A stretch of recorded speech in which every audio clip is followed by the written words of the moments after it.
Kenapa layar Z Fold ini banyak kamera, banyak layar, tapi baterainya hanya 4400 mAh? Kenapa nggak 8800 mAh? Kan Fold ini kayak 2 HP dijadiin satu. Oke, benar. Tapi yang pertama,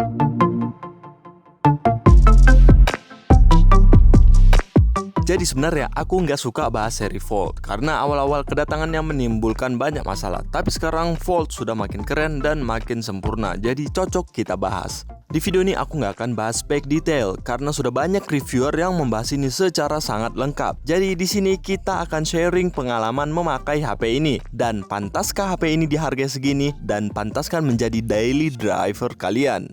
Dan Fold ini sebenarnya paling tepat untuk siapa sih? Maksudnya kan nggak lucu aja kita beli mahal-mahal ternyata banyak fitur kita nggak kepake. Jadi jangan skip video ini. Yang pertama, setelah aku bertapa di atas Candi Hambalang mobil SMK, aku menyimpulkan Fold 4 ini adalah versi setengah atau versi 1/2. Kenapa begitu? Karena Fold ini sebenarnya enggak bisa disebut HP atau tablet. Karena lihat aja, kalau kita sebut HP lipat, dimensi dan ukurannya lebih masuk akal disebut tablet yang dilipat. Lagian Samsung sudah mengeluarkan Z Flip, yaitu versi HP lipat. Dan kalau Fold ini sendiri dibilang tablet, sebenarnya enggak cocok juga karena tablet nggak punya layar di belakang dan nggak bisa selfie pakai kamera utama. Asik. Dan kualitas kameranya jauh lebih bagus daripada sebuah tablet biasa. Jadi intinya Z Fold memanglah memiliki identitas tersendiri dan orisinil, alias Z Fold itu adalah Fold itu sendiri. Ya gitulah.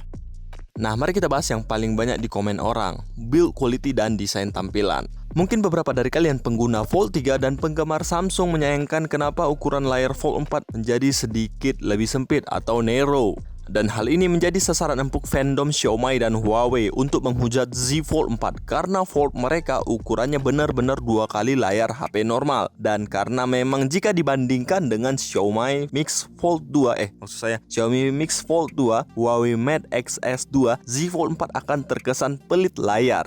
Benarkah demikian? Samsung pasti memiliki perhitungan matang kenapa mereka menggunakan ukuran display layar Fold 4 ini. Menurutku alasannya adalah kenyamanan saat menggunakan Fold ini sehari-hari. Karena selama penggunaan sehari-hari kita pasti menggunakan gadget dengan satu tangan. Nah, kalau layar Fold terlalu lebar dan biasanya kita memegang di satu sisi aja, Fold akan terasa lebih berat karena tumpuan atau tangan kita semakin jauh dari bagian tengah HP. Alhasil layar sempit tersebut akan bikin tangan kalian nyaman menggunakan Z Fold 4 ini. Dan selama menggunakan Z Fold 4 ini, aku suka menggunakan Z Fold 4 ini dengan tangan satu dan memegang di satu sisi aja. Dan jujur aku nyaman-nyaman aja. Bahkan melakukan foto selfie menggunakan kamera utama, ya meskipun ada effort ya lebih.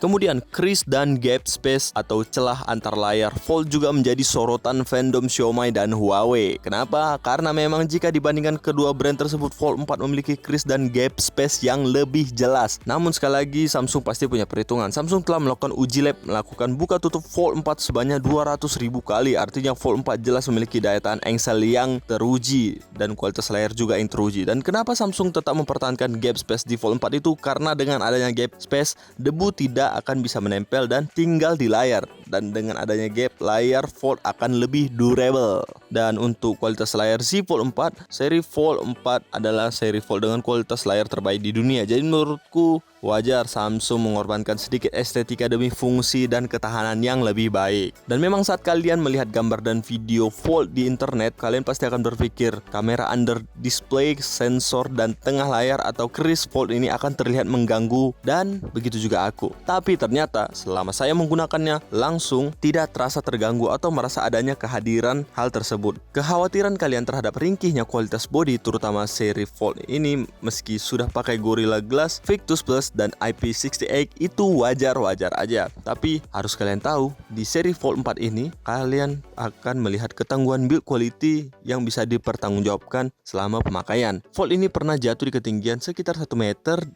dan terjatuh di kasur dengan posisi layar terbuka. Tersenggol benda tajam, dipakai ngerekam saat gerimis, tapi Fold ini sampai sekarang masih bagus. Ya tentunya harus pakai casing ya guys. Nah, kalau kalian nggak percaya, kalian bisa lihat di YouTube Jerry Rig Everything. Di sana semua HP dibantai sampai bikin mata telinga kalian nyilu, dan Fold 4 lulus tes meskipun kondisinya hampir meninggal. Untuk kualitas kamera, setelah sekian banyak keluhan, kualitas Fold 3 yang nggak lebih baik dari seri S pada masa itu, Meskipun harganya lebih mahal, sekarang Samsung benar-benar upgrade kualitas Z Fold 4. Kualitas kameranya sudah hampir sama persis dengan seri Samsung S22 Ultra atau S22 lah. Hanya minus fitur 100 kali zoom aja. Jujur aja kalau Fold ini masuk kategori tablet, dia akan menjadi tablet dengan kualitas kamera terbaik. Bagaimana tidak, hasil foto kamera Z Fold 4 memukau sekali, baik dari hasil kamera ultra wide, main kamera. Hasil foto yang sangat memukau ini juga nggak terlepas dari AI kameranya yang menurutku makin kesini makin luar biasa aja. Samsung, good job. Kejernihan, pengendalian exposure, dynamic range, penyesuaian tone warna dan detail tergantung setiap subjek yang difoto ini juga sangat baik. Dan seperti S22 Ultra, Fold 4 juga menghasilkan kualitas foto potret dengan bokeh yang luar biasa, dalam arti semakin natural aja. Separasi antara blur dengan objek. Sementara untuk kualitas kamera selfie jelas tidak lebih baik dari kamera utama, namun masih tergolong bagus dan bersaing. Dan hasil kamera under display, kalau kita mengambil angle yang tidak tepat maka akan terlihat halus berkabut kayak seri Oppo F tahun 2018.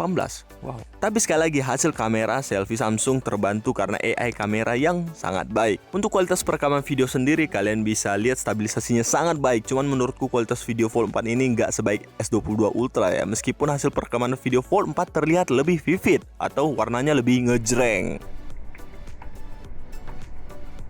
Kematangan UI dan optimisasi aplikasi terlihat sepele memang, namun dalam penggunaan sehari-hari UI turut berperan penting dalam pemilihan smartphone kalian. Percuma kalau spesifikasi bagus tapi user pusing sama tampilan interface yang acak adul alias bikin pusing dan gak nyaman. Icon kemana-mana gak ketemu, berserak, gitu-gitulah. User interface dan optimisasi aplikasi di Z Fold 4 ini menurutku juaranya di jajaran seri Fold. Bisa kalian lihat sendiri, membuka beberapa aplikasi rapi dan smooth. Tampilan app bisa teroptimisasi dengan baik meskipun memiliki puluhan fitur dan pilihan. User interface Z Fold 4 ini tetap simple, menarik, namun sekaligus memudahkan kita. Untuk kualitas layar, ini adalah keunggulan mutlak dari Z Fold 4 ini, sekaligus hal yang paling kusuka dari Z Fold 4 ini. Di side pesaingnya, Xiaomi dan Huawei masih menggunakan, kenapa aku selalu menggunakan kata Xiaomi? Xiaomi dan Huawei masih menggunakan OLED. Samsung dengan gagahnya muncul dengan Dynamic AMOLED X2. Jauh banget gitu tingkatannya. Dari OLED ke Dynamic AMOLED X2 itu harus melewati Super AMOLED, Dynamic AMOLED, baru menuju Dynamic AMOLED X2. Dan pengalaman aku saat menggunakan HP ini, jika di HP biasa atau di HP seri S kalian tidak bisa menemukan perbedaan kualitas Full HD dengan 2K di smartphone seri S, di Samsung Z Fold 4 ini mata kita bisa sangat dimanjakan dengan layar lebar banget plus kualitas resolusi 2K dan bahkan 4K yang bisa dinikmati di sini. Dan dalam penggunaan sehari-hari, layar smooth dan cakep, cocok banget untuk nonton film berkualitas dengan resolusi terbaik.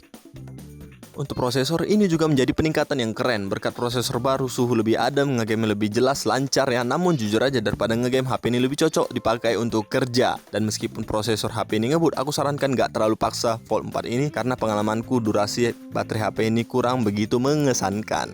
Dan juga produktivitas akan semakin mantap dengan adanya S Pen. Iya, stylus pen. Tapi masalahnya di Fold 4 ini kita tidak tahu di mana meletakkan S Pen-nya, karena casingnya juga tidak menyediakan slot khusus S Pen-nya. Ya, itu masalah juga sih.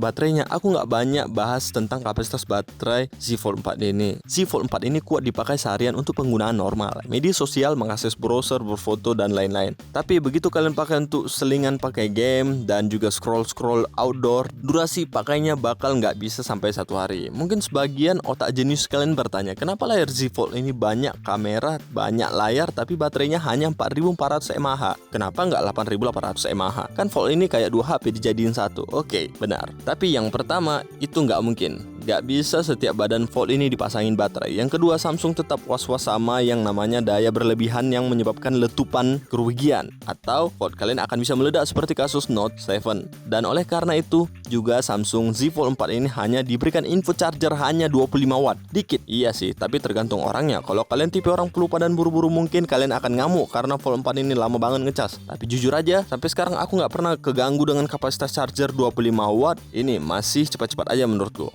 Oke, kesimpulannya, 1. Fitur dan fungsi Fold 4 ini sangat banyak. Kita nggak harus pakai itu semua. Pakai Fold 4 ini senyaman kamu, apa yang kamu perlukan. Yang kedua, Z Fold 4 ini paling cocok sama kamu yang punya banyak duit dan hobi banget nonton series, drakor ataupun film bagus. Jujur, Fold 4 ini pilihan terbaik buat nonton, bahkan lebih baik daripada S22 Ultra. Hahaha. Buat kalian arsitek, artis, digital artis, Z Fold 4 ini cocok banget buat kamu karena tablet kegedean dan makan tempat untuk dibawa kemana-mana. Z Fold 4 cocok buat kamu yang merancang dan berpindah ke tempat dan gak suka ribet, tinggal kantongin atau letak tas kecil aja, oke? Dan juga jangan lupa beli S Pen-nya ya. Yang terakhir, pebisnis atau pejabat yang sering meeting online, tapi aku sarankan pakai wifi ya, karena Z Fold 4 ini akan panas banget, apalagi kalau kalian pakai kartu Tri saat online. Oke, selama aku menggunakan Z Fold 4 ini, Fold 4 ini sering sekali aku gunakan untuk yang pertama, nonton film. Ya, kemudian ngedit foto di Lightroom, itu lega banget. Kemudian bandingin harga di toko online shop, itu aku sering banget karena layarnya mantap. Yang terakhir kalau nggak salah, riset info-info gadget, main game juga jarang, dan kamera utamanya biasa aku pakai selfie, jujur aja. Ya, intinya 10 bulan paling sering HP ini aku pakai untuk riset-riset dan ngebandingin harga.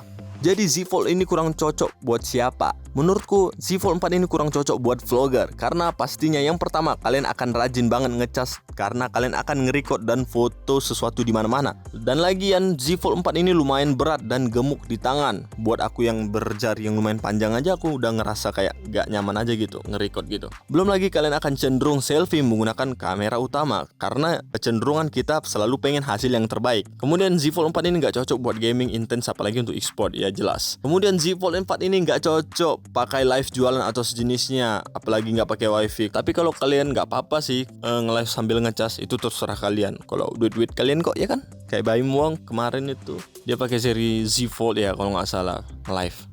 Nah oke guys, itu aja info dan kesan yang bisa aku share di video ini tentang Z Fold ini. Jika kalian berminat membeli Z Fold ini dan aksesorisnya yang pastinya, aku sudah meletakkan link pembelian di link deskripsi dan aku nggak di-endorse. Jika ada pertanyaan, jangan sungkan dan tanyakan di kolom komentar. Sebelum kalian beli Z Fold ini, yang perlu kalian tahu dan harus terima adalah baterainya yang mungkin akan terkesan cepat habis. Dan kalian harus pakai casing, ya wajib banget dah. Dan kalau kalian mau lihat review spek lengkap, kalian lihat di review sebelah tetangga. Oke, aku Rian, see you next time.